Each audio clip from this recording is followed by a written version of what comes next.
Happy hauntings once again, boils and ghouls. Bandit back with you again with another Halloween related video. Although not related to Halloween the franchise, but one of the Halloween movies is mentioned in this video today. Everybody knows, if you've watched my channel long enough, I love Halloween. I love horror movies. They're like my favorite genre of movie because they're so simplistic. And even the worst horror movies can be really, really enjoyable to watch. Like, you take a look at some of the schlock B movies from the 1960s. Just how campy, how just overall enjoyable they are and fun to watch. And as much as I love horror movies, there are some that I just range, my feelings about them range from to utter disdain.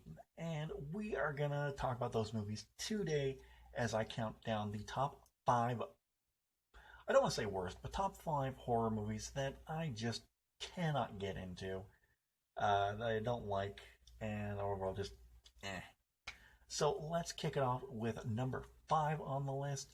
I love the series. I love the character this series created. He became an icon. But this movie was there was just something off about this movie, and I'm going to get into it.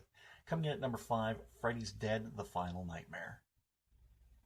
Now, some of you may say, well, what about A Nightmare on Elm Street 2, Freddy's Revenge? Well, if I was doing an honorable mentions, I'd put that one on the honorable mentions list only because I actually enjoy Nightmare on Elm Street Part 2. Now, don't get me wrong, I enjoy every movie in the franchise, even the remake. Some of you, I've heard a lot of criticism about that movie. You're all entitled to it, and you're not wrong. Again, that would be, well, no, because I enjoyed the remake, so it wouldn't be on my honorable mentions list. But the reason why Freddy's Dead is on here is for a myriad of reasons. Let's get to some of the positives about the movie, though. Robert Englund, always great as Freddy Krueger. The cast that's ensembled for this movie, with the likes of Lisa Zane, Leslie Dean, Yaphet Kotto, Breckin Meyer, Ricky Dean Logan. Just a fantastic cast and great cameo appearances from Roseanne Barr, Tom Arnold, Alice Cooper, Johnny Depp, who goes under the name Oprah Noodle Mantra in the movie because he didn't go by his real name. So those are the cast. Robert Englund. Not a terrible story, but not a great story either. I think there were some other ones out there that could have made a better movie, like Peter Jackson had a treatment out called The Dream Lover, and that would have been an incredible movie with Peter Jackson attached to it. But I think some of the cons in this movie include the editing. There's just something I find jarring about the editing and the directing from Rachel Talalay. She's gotten better over the time, and she has made her mark in TV, directing TV series, but this was not a good first outing for her. Her directing was not good at all. But even saying that, I still find this movie enjoyable. It's still one that I can watch, and it's just brainless.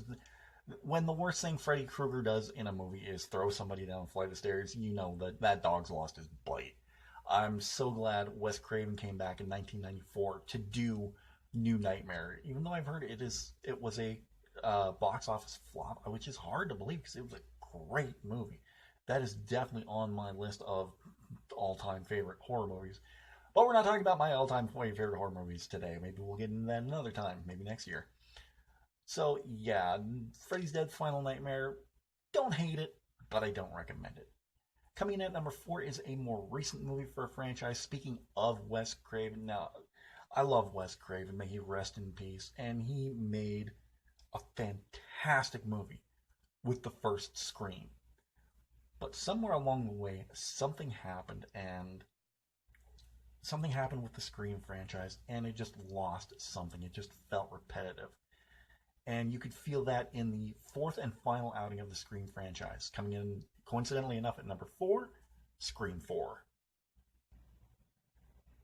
The first Scream movie in 1996 saw a huge shift in the landscape of the horror franchise. Wes Craven turned it on its ear with his biting satire of the industry, which was a huge success. And again, another one of my all-time favorite movies, one of my all-time favorite horror movies. Then Scream 2 came out, and I think that was just a fantastic sequel to the first one.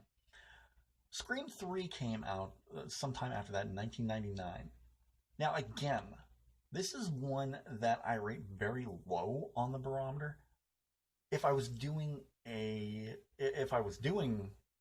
honorable mentions, I guess I could have done honorable mentions for this, but I'd put Scream 3 in my honorable mentions because it wasn't bad, but it wasn't as good as the first two. I think there were a lot of inconsistencies and just stuff that did not make much sense in the third one. 11 years later, we got the fourth movie, and I was so hyped for this. It was something I'd been waiting for a long time. I never thought I'd see a fourth Scream movie.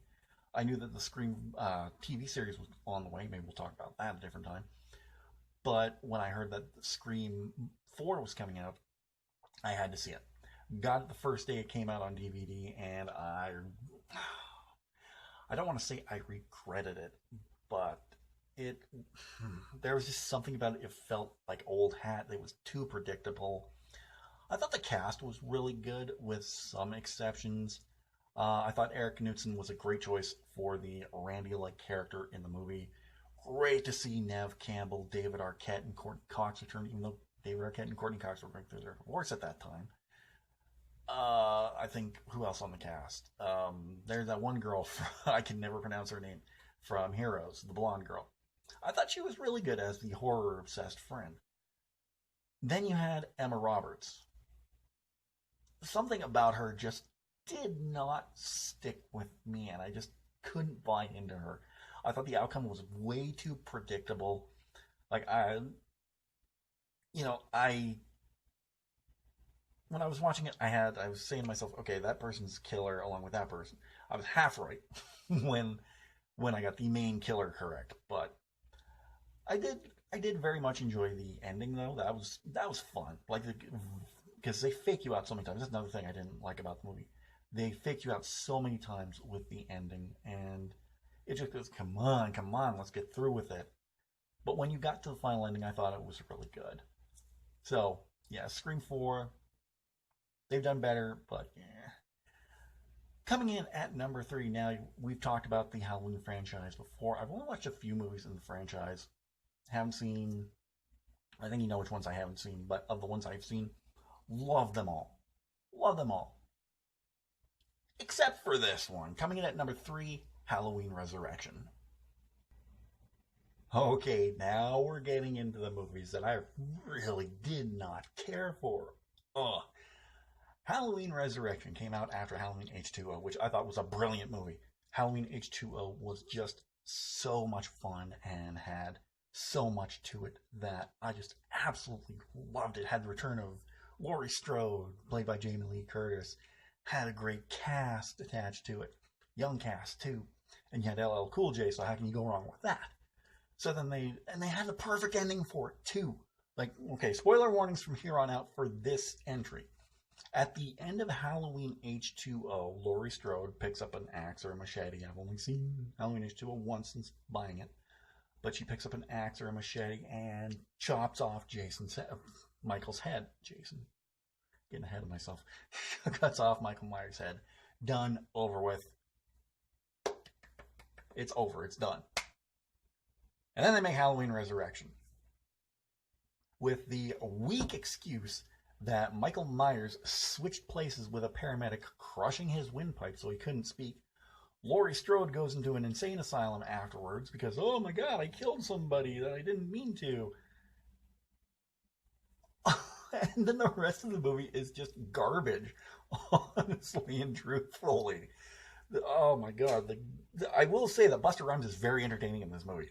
Busting out all the karate, that was the most entertaining part of the movie, honestly and truthfully. Whenever Busta Rhymes was on, but other than that, this movie was just. I did not like this movie at all. I thought it tainted the legacy of Halloween more so than anything Rob Zombie could have done.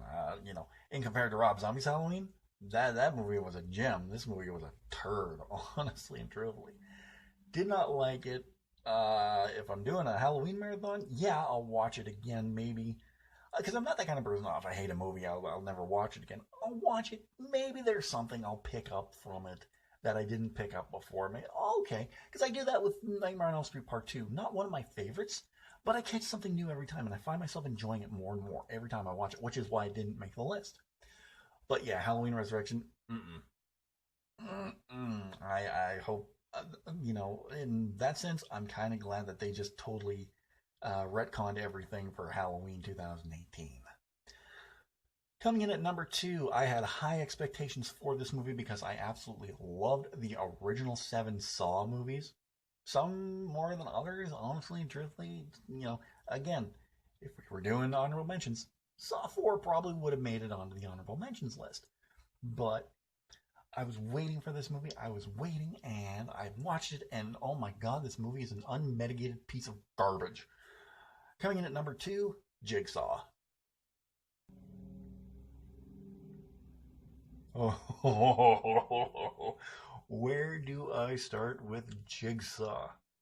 When I heard that there was going to be another Saw movie set in, well, another Saw movie, let's just say it, I was excited because I love the Saw movies. Like I said, some more than others. I thought the first Saw movie was so well done, had a great story to it. It was more than just the torture porn that everyone thought it was. There was very little in the way of blood. I think the only part that I remember is when Dr. Gordon is sawing his foot off.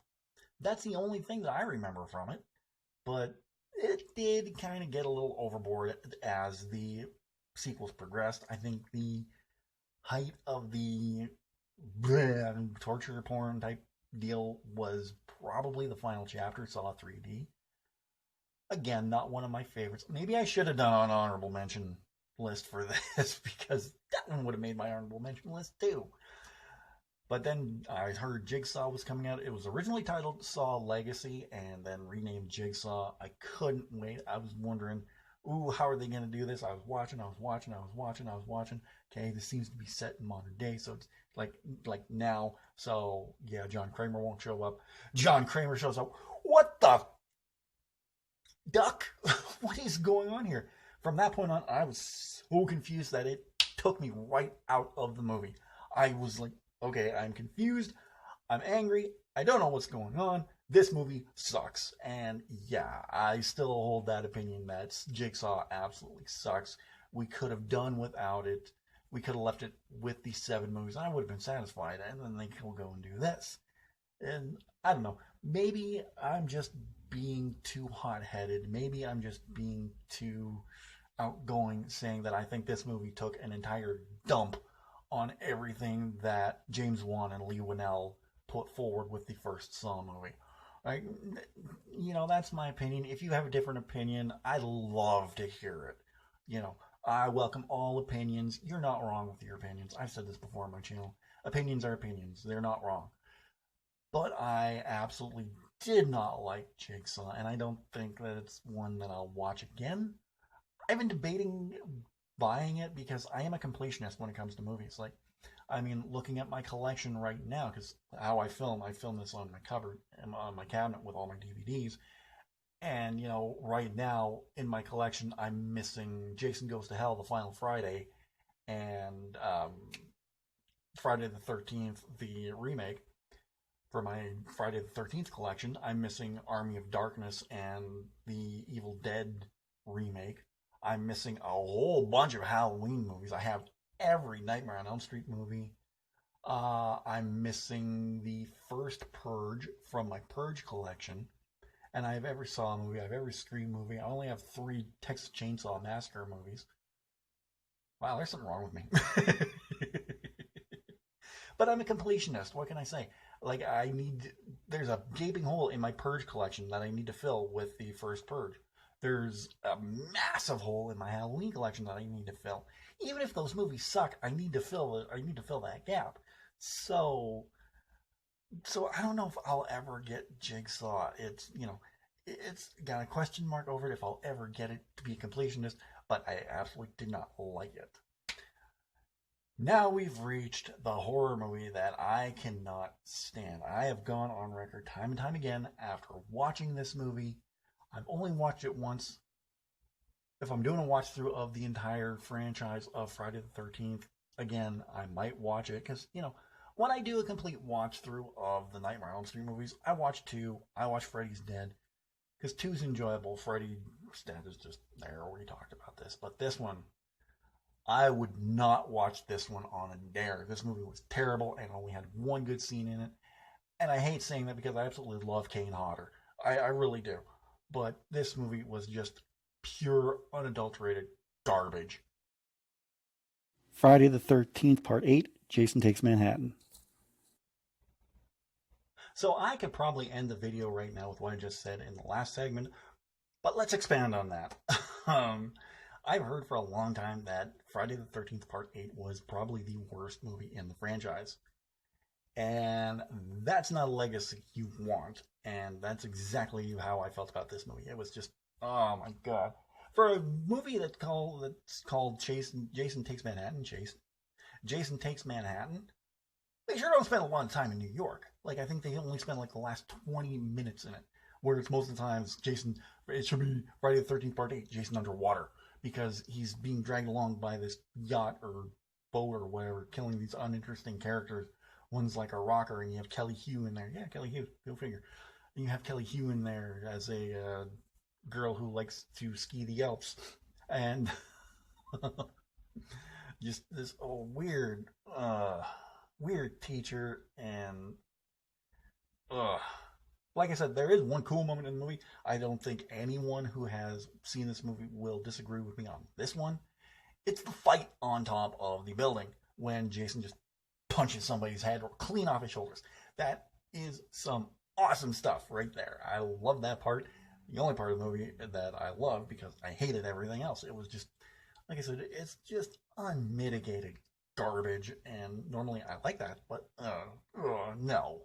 This is one movie that I would not watch on its own. Anything else in the franchise? Maybe. Like Nightmare. The first Friday the 13th movie? Absolutely. Friday the 13th, the final chapter? Oh my god, that is my favorite of the sequels. Absolutely, I'd watch that one. Part 6, Jason Lives. Yes, again, I would watch that one on its own because it's so good. Friday the 13th, Part 5. Another one if I did an honorable mention list that I'd put on the honorable mention list, because that one, no. So yeah, quickly, let's just run through them all for honorable mentions. Nightmare on Elm Street Part 2. Saw the final chapter. Scream 3 and Friday the 13th Part 5, a new chapter. Yeah, those would be on my honorable mentions list if I made one, but no. Friday the 13th Part 8 was just terrible, terrible, terrible, which I hate saying because I absolutely love Kane Hodder. I think he is the best Jason that there was, hands down. Because, unlike somebody like Freddy Krueger, who we all know was Robert Englund, you have the masked killers like Jason, Leatherface, Michael Myers. They were all played by different characters over the years. Like, I think Gunnar Hansen might have returned for one more Texas Chainsaw Massacre movie, but it wasn't always Gunnar Hansen under the mask. So you had, like Richard Brooker in one of the Friday the 13th movies. You had Kane Hodder for quite a few. You had Ken Kurtzinger, who played Jason in Freddy vs. Jason, who coincidentally enough also played a cook in Friday the 13th Part 8. So that's some cool connection right there between the two. But other than that, no, I do not suggest Friday the 13th Part 8. Do not watch it. It is terrible. So there you go. That is the list of the top 5 worst, least liked horror movies for me.